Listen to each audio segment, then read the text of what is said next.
ಇನ್ನು 10ನೇ ಕಂತಿಗೆ ಬರೋದಾದರೆ 9ನೇ ಕಂತು ತುಂಬ ಜನಕ್ಕೆ ಬಂದಿಲ್ಲ. ಆದರೆ ತುಂಬ ಜನಕ್ಕೆ 9ನೇ ಕಂತಿನ ಹಣ 24ನೇ ಏಪ್ರಿಲು ಅಂದರೆ 26ನೇ ಏಪ್ರಿಲ್ ಏನು ಎಲೆಕ್ಷನ್ ಇತ್ತು ದಕ್ಷಿಣ ಕರ್ನಾಟಕದಲ್ಲಿ, ಅದನ್ನು ಆ ಜಿಲ್ಲೆಗಳಿಗೆ 9ನೇ ಕಂತಿನ ಹಣ ಆಲ್ಮೋಸ್ಟ್ ಎಲ್ಲ ಹಾಕಿಬಿಟ್ಟಿದ್ದಾರೆ.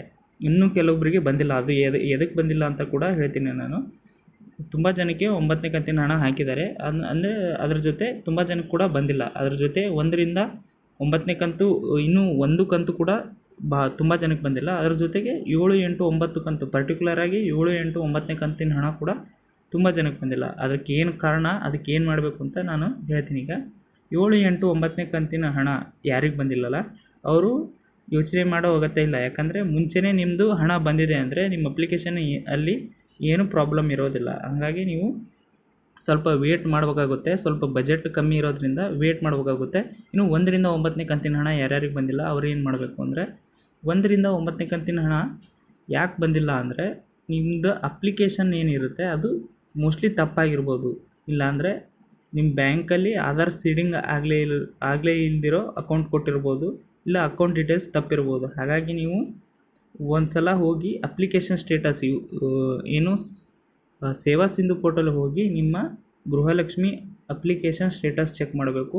ಅಪ್ಲಿಕೇಶನ್ ಕರೆಕ್ಟಾಗಿದೆಯಲ್ಲೋ ಅಂತ. ಇದನ್ನು ನೀವು ನಾಡ ಕಚೇರಿಯಲ್ಲಿ ಹೋಗಿ ಅವ್ರನ್ನ ಕೇಳಿದ್ರು ಕೂಡ ಅವ್ರು ಹೇಳ್ತಾರೆ ಅಪ್ಲಿಕೇಶನ್ ಕರೆಕ್ಟಾಗಿದೆಯಲ್ಲೋ, ಯಾಕೆ ಅಮೌಂಟ್ ಬಂದಿಲ್ಲ ಅಂತ. ಅವ್ರನ್ನ ನೀವು ಕೇಳಿದರೆ ಅವರು ನೀವೆಲ್ಲ ಅಪ್ಲಿಕೇಶನ್ ಹಾಕಿರ್ತೀರಲ್ಲೋ ಅಲ್ಲಿ ಹೋಗಿ ನೀವು ಕೇಳಬೇಕು. ಅದನ್ನ ಕೇಳಿದರೆ ಯಾಕೆ ಅಪ್ಲಿಕೇಶನ್ ಎಲ್ಲ ಡೀಟೇಲ್ಸ್ ಕೂಡ ಕರೆಕ್ಟಾಗಿದ್ದರೂ ಕೂಡ ಬಂದಿಲ್ಲ ಅಂದರೆ ಬಜೆಟ್ಟು ಕಮ್ಮಿ ಇದೆ ಅಂತ. ಯಾಕೆ ಹೌದು, ಬಜೆಟ್ಟು ತುಂಬಾ ಕಡಿಮೆ ಇರೋದರಿಂದ 9ನೇ ಕಂತಿನ ಹಣ ಕೂಡ ಕೆಲವೊಬ್ಬರಿಗಷ್ಟೇ ಹಾಕಿದ್ದಾರೆ, ಕೆಲವೊಬ್ಬರಿಗೆ ಹಾಕಿಲ್ಲ.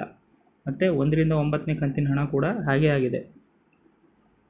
ಕೆಲವೊಂದು ಜನಕ್ಕೆ ಎಲ್ಲ ಅಪ್ಲಿಕೇಶನ್ ಕರೆಕ್ಟಾಗಿದೆ ಅಂತ ನಿಮಗೆ ಕನ್ಫರ್ಮ್ ಆಯಿತು ಅಂದರೆ ಆಮೇಲೆ ಚಿಂತೆ ಮಾಡೋ ಅವಶ್ಯಕತೆ ಇಲ್ಲ. ಯಾಕಂದರೆ ಆಮೇಲೆ ದುಡ್ಡು ಹಾಕ್ತಾರೆ ಅವರು.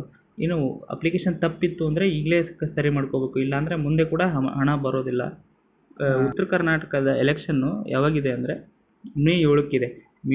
ಮೇ 7ರ ಒಳಗಾಗಿ 9ನೇ ಕಂತಿನ ಹಣ ಯಾರಿಗೆ ಬಂದಿಲ್ಲಲ್ಲ ಅವರಿಗೆ ಅದರ ಜೊತೆ 10ನೇ ಕಂತಿನ ಹಣ ಕೂಡ ಹಾಕ್ಬೋದು ಅನ್ನೋ ಮಾಹಿತಿ ಇದೆ. ಇನ್ನೂ ಗೊತ್ತಿಲ್ಲ.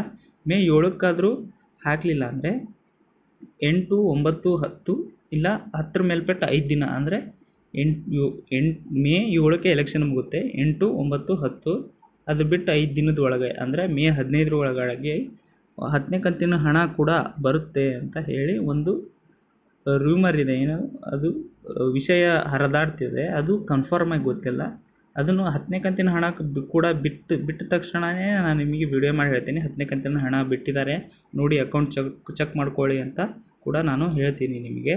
ಹಾಗಾಗಿ ನನ್ನ ಚಾನಲ್ ಸಬ್ಸ್ಕ್ರೈಬ್ ಮಾಡಿ. ಇನ್ನೂ ಅಕ್ಕಿ ಹಣವನ್ನು ನೋಡೋದಾದರೆ ಅಕ್ಕಿ ಹಣ ತುಂಬ ಜನಕ್ಕೆ ಬಂದಿದೆ, ಆದರೆ ತುಂಬ ಜನಕ್ಕೆ ಬಂದಿಲ್ಲ. ಇದಕ್ಕೆಲ್ಲ ಕಾರಣ ಏನು ಅಂದರೆ ಬಜೆಟ್ಟು ಕಮ್ಮಿ ಆಗಿದೆ. ಬಜೆಟ್ಟು ಎಲೆಕ್ಷನ್ ಇರೋದ್ರಿಂದ ಮತ್ತು ನೀತಿ ಸಂಹಿತೆನೂ ಜಾರಿ ಇರೋದ್ರಿಂದ ಇಲ್ಲಿ ಅಮೌಂಟ್ನ ಹಾಕಲಿಕ್ಕೆ ತುಂಬ ತೊಂದರೆ ಆಗ್ತಿದೆ. ಹಾಗಾಗಿ ಸ್ವಲ್ಪ ಡಿಲೇ ಆಗುತ್ತೆ ಅಮೌಂಟ್ ಬರೋದು, ಆದರೆ ಖಂಡಿತವಾಗಿ ಬರುತ್ತೆ. ಎಲೆಕ್ಷನ್ ಆದಮೇಲೆ ಅಂದರೆ ಮೇ 7 ಆದಮೇಲೆ ಮತ್ತು ಎಲೆಕ್ಷನ್ ರಿಸಲ್ಟ್ ಏನು ಜೂನ್ ತಿಂಗಳಲ್ಲಿ ಬಂದಾದಮೇಲೆ ಕರೆಕ್ಟಾಗಿ ನಿಮಗೆ ಅಮೌಂಟ್ ಬರ್ತಾ ಹೋಗುತ್ತೆ. ಆವಾಗ ಕೂಡ ಕರೆಕ್ಟಾಗಿ ನಿಮಗೆ ಅಮೌಂಟ್ ಬಂದಿಲ್ಲ ಅಂದರೆ ಖಂಡಿತವಾಗಿ ನಿಮ್ಮ ಅಪ್ಲಿಕೇಶನಲ್ಲಿ ಏನೋ ದೋಷ ಇದೆ ಅಂತಲೇ ಅರ್ಥ. ಯಾಕಂದರೆ ಈಗೆಲ್ಲ ಎಲ್ಲರಿಗೂ 9ನೇ ಕಂತಿನ ಹಣ ಕೂಡ ತುಂಬ ಜನಕ್ಕೆ ರೆಗ್ಯುಲರಾಗಿ ರಿಲೀಸ್ ಆಗ್ತಾ ಇದೆ, ಆದರೆ ನಿಮಗೆ ಬರ್ತಾ ಇಲ್ಲ ಅಂತ ಹೇಳಿದರೆ ನಿಮ್ಮ ಅಪ್ಲಿಕೇಶನಲ್ಲಿ ಖಂಡಿತವಾಗಿ ದೋಷ ಇದೆ ಅಂತ. ಹಾಗಾಗಿ ನೀವು ನಾಡ ಕಚೇರಿಗೆ ಹೋಗಿ ಅದನ್ನ ಏನೇನಿದೆ ಅಂತ ಹೇಳಿ ನಿಮ್ಮ ಅಪ್ಲಿಕೇಶನ್ ಕರೆಕ್ಟಾಗಿ ತಿದ್ದಬೇಕಾಗುತ್ತೆ. ತಿದ್ದಿದಾದಮೇಲೆ ನಿಮ್ಮ ಅಕೌಂಟ್ ಡೀಟೇಲ್ಸ್ ಕೂಡ ಕರೆಕ್ಟಾಗಿ ಮೆನ್ಷನ್ ಮಾಡಬೇಕಾಗುತ್ತೆ. ನೀವು ಅದನ್ನು ಮೆನ್ಷನ್ ಮಾಡಿದರೆ ಮಾತ್ರ ಕರೆಕ್ಟಾಗಿ ಅಮೌಂಟ್ ಬರುತ್ತೆ. 10ನೇ ಕಂತಿನ ಹಣ ಯಾವಾಗ ಬಿಡ್ತಾರೆ ಎಲ್ಲ ನಾನು ವಿಡಿಯೋದಲ್ಲಿ ಇಲ್ಲಿ ಎಲ್ಲದರ ಬಗ್ಗೆ ಅಪ್ಡೇಟ್ ಕೊಡ್ತಾ ಹೋಗ್ತೀನಿ. ಪಿಂಕ್ ಕಾರ್ಡ್ ಆಯಿತು, ಅಕ್ಕಿ ಹಣ ಆಯಿತು, ಗೃಹಲಕ್ಷ್ಮಿ ಅಮೌಂಟ್ 2000 ಆಯಿತು. ಇದ್ರ ಬಗ್ಗೆ ಎಲ್ಲದ್ರ ಬಗ್ಗೆನೂ ಕಂಪ್ಲೀಟಾಗಿ ನಿಮಗೆ ಇನ್ಫಾರ್ಮೇಷನ್ ಕೊಡ್ತಾ ಹೋಗ್ತೀನಿ. ಮತ್ತು ಇಷ್ಟು ಹೇಳಿ ಇದೊಂದು ವಿಡಿಯೋನ ಮುಗಿಸ್ತಾ ಇದ್ದೀನಿ. ನೀವು ವಿಡಿಯೋ ಇಷ್ಟ ಆಗಿದ್ದರೆ ಈ ವಿಡಿಯೋನ ಲೈಕ್ ಮಾಡಿ, ಸಬ್ಸ್ಕ್ರೈಬ್ ಮಾಡಿ ಅಂತ ಹೇಳ್ತಾ ವಿಡಿಯೋನ ಮುಗಿಸ್ತಾ ಇದ್ದೀನಿ. ಜೈ ಹಿಂದ್, ವಂದೇ ಮಾತರಂ.